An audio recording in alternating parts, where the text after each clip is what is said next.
प्रभु जगन्नाथ की अलौकिक दुनिया से वेद पुराण और शास्त्रों के प्रकांड पंडित श्री काशीनाथ मिश्र जी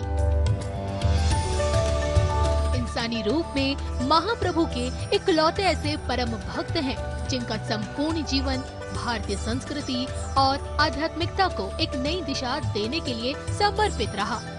आज भी इस जगत को इस सत्य से अवगत करा रहे हैं कि ईश्वर सत्य है, आत्मा सत्य है, मोक्ष सत्य है और इसी सत्य के मार्ग को दिखाने वाला धर्म सनातन अनादिकाल से चली आ रही एक ऐसी अविरल परंपरा है जिसका अनुसरण करके ही आने वाले संकट से स्वयं को बचाया जा सकता है। वेदों का सार श्रीमद् भागवत गीता हो या फिर सतयुग से कलयुग तक की भविष्यवाणियों का अमूल्य संग्रह भविष्य मालिका पुराण, वर्षों का अध्ययन और महाप्रभु की दैवी कृपा से मिली दैवीय शक्ति से परिपूर्ण पंडित श्री काशीनाथ महाराज आम जनमानस के अंधकारमय जीवन को सत्यता का प्रकाश दिखाने पहली दफा आ रहे हैं अपने सुविचारों के साथ आपके संस्कार चैनल पर। जय जगन्नाथ।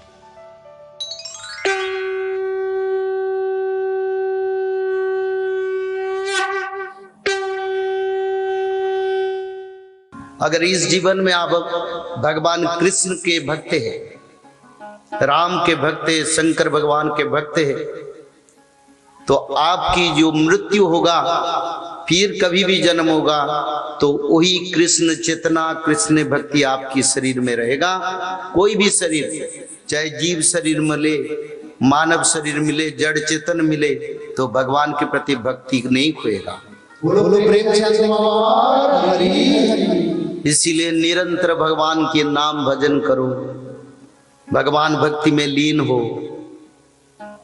संसार की हर कर्म करो, पर भगवान से मोह लगाओ, माया लगाओ भगवान से। मोह माया, जैसे मेरा बेटा, मेरा पति, मेरा घर, मेरा परिवार के प्रति बड़ा माया रहता है ना, जिसके कारण दिन से 18 घंटा तक परिवार के बारे में सोचते हैं। ये माया के कारण कर्म तो करते हैं, सोचना भी दिल से नहीं जाता है। ऐसे कोई मानव नहीं जो परिवार के बारे में रोज सुबह से शाम, यानी नींद टूटने से भी परिवार के बारे में सोचते हैं। पर आज से कोशिश करो, अगर नींद टूटे रात के बीच में तो बोलो मेरा कृष्ण, और कृष्ण से मोह लगाओ।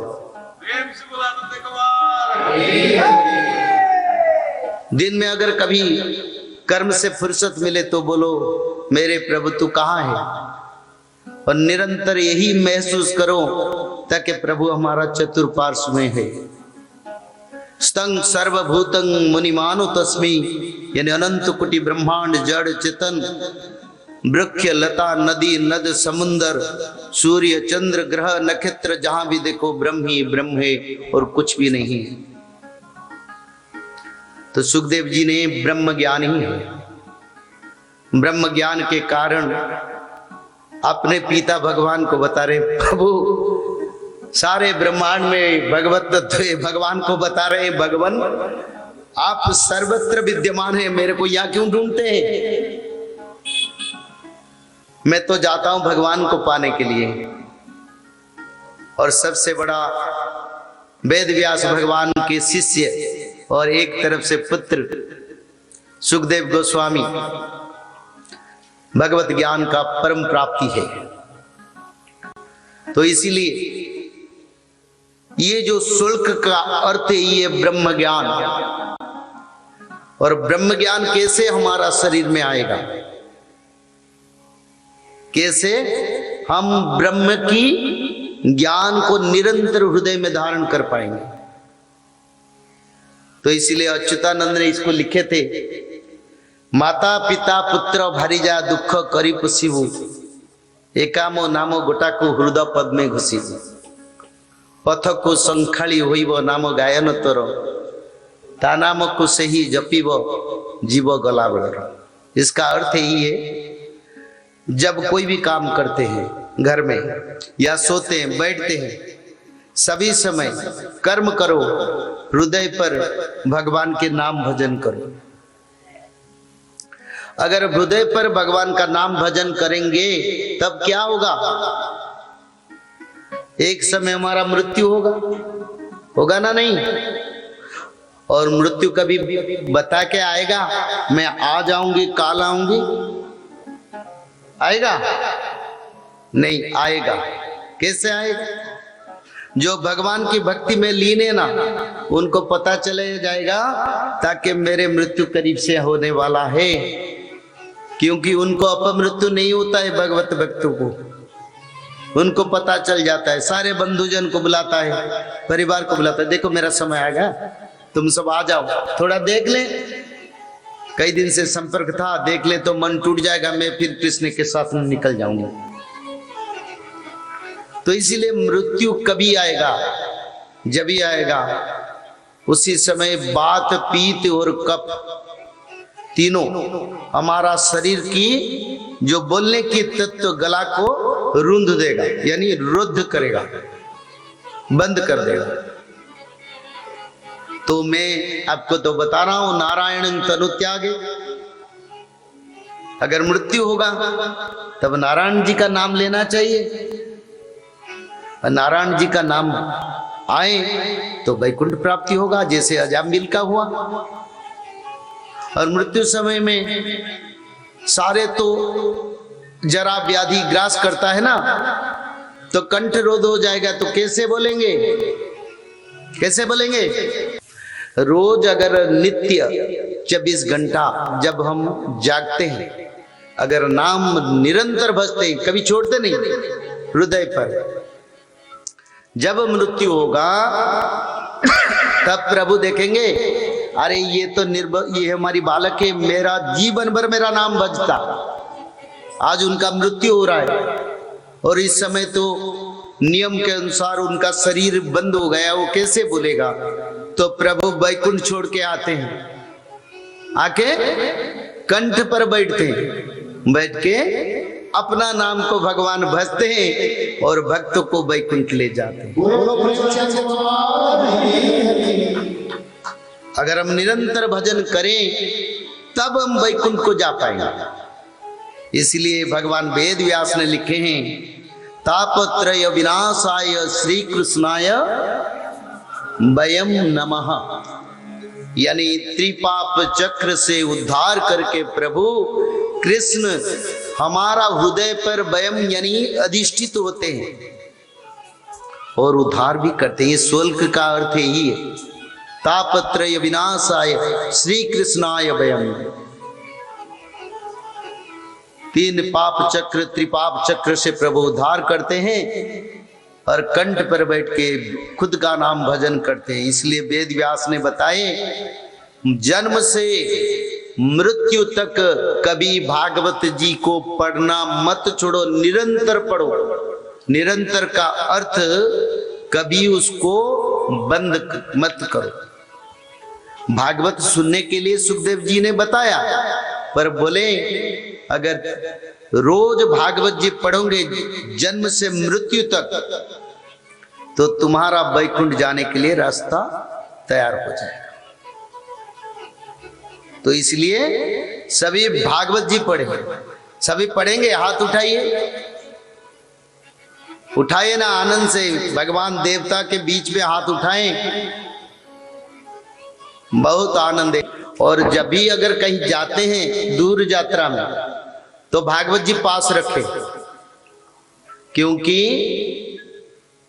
जब उद्धव ने भगवान कृष्ण से विदाई लिया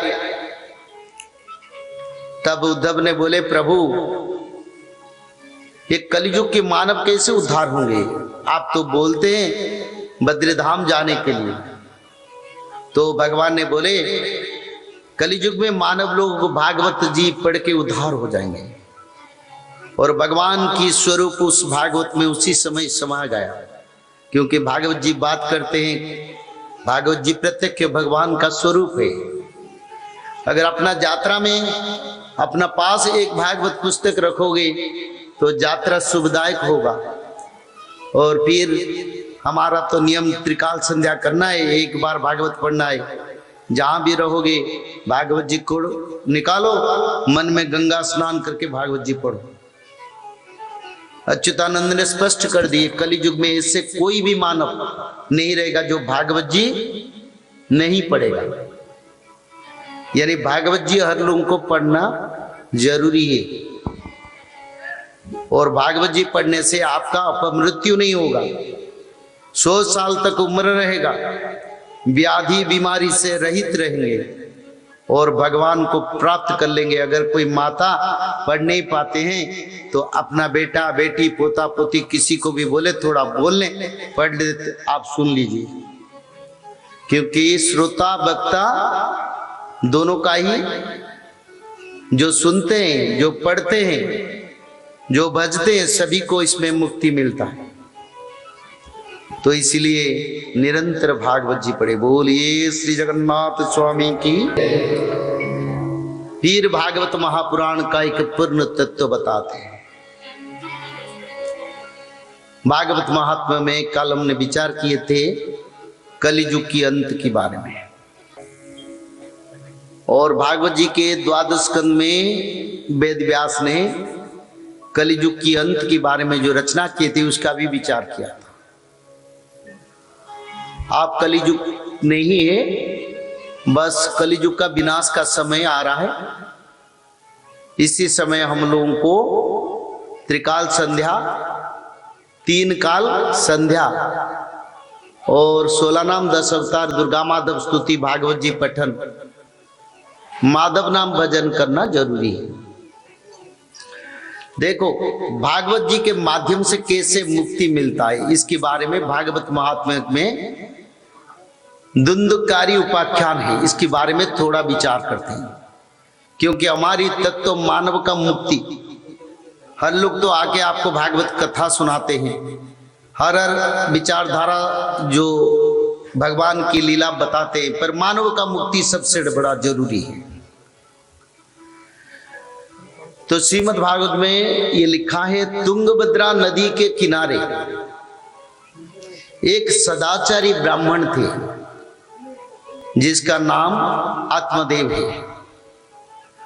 बहुत वेदज्ञ, पंडित, दानी, पवित्र, भगवान की परम सेवक, भक्त और अच्छा कर्म करने वाले ब्राह्मण थे। उनका पास कोई अभाव नहीं था, कोई पैसा का कमी नहीं था, धन जन को छोड़ के धन लक्ष्मी घर सब कुछ मिला था। पर उनका एक कमी था, उनका कोई संतान नहीं थे,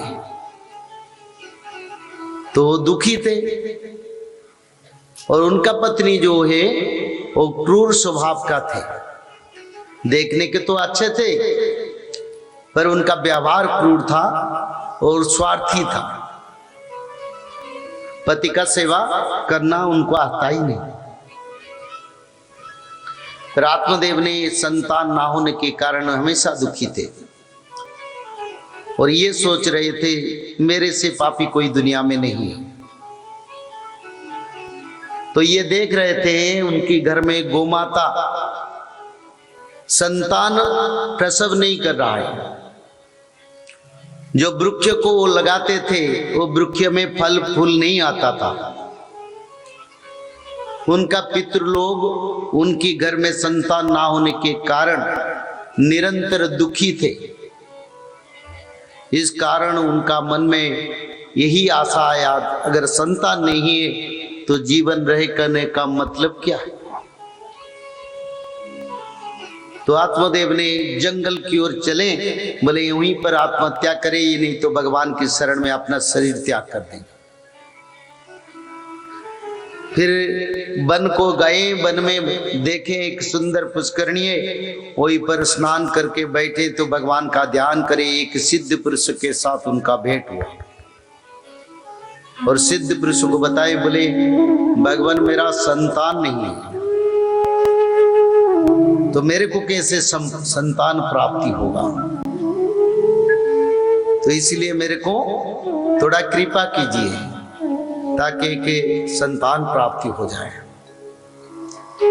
राम नाम की सुंदर पवित्र भजन है। राम नाम के हीरे मोती मैं बिखराऊं गली गली, ले लो रे कोई राम का प्यारा, शोर मचाओ गली गली। भजन थोड़ा करेंगे क्योंकि कथा के बीच में भजन भी जरूरी है। आप भी भजन के साथ वही राम नाम भजन करिए।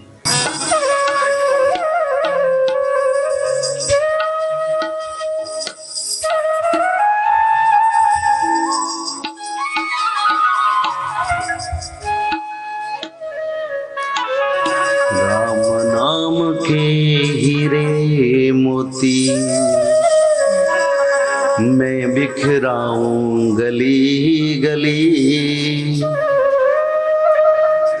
कृष्ण नाम के हीरे मोती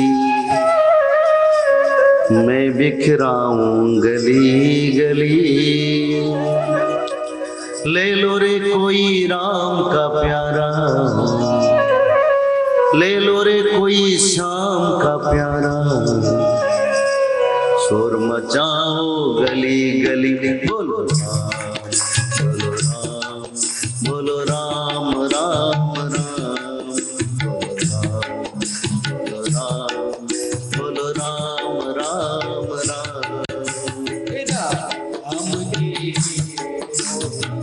पे बिखराऊं गली गली, कृष्ण राम के हीरे मोती पे बिखराऊं गली गली। ले लो रे कोई राम का प्यारा, ले लो रे कोई राम का प्यारा, शोर मचाओ गली गली। बोलो राम,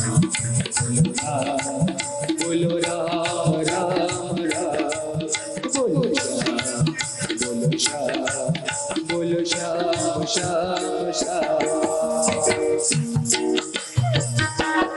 बोलिए सीतापति रामचंद्र की जय हो।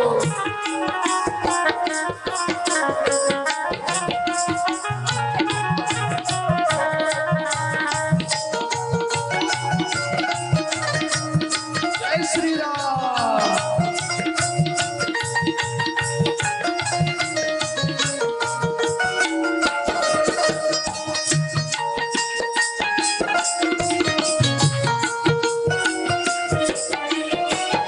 माया के दीवाने सुन लो, एक दिन ऐसा आएगा, धन दौलत और माल खजाना यही पड़ा रह जाएगा।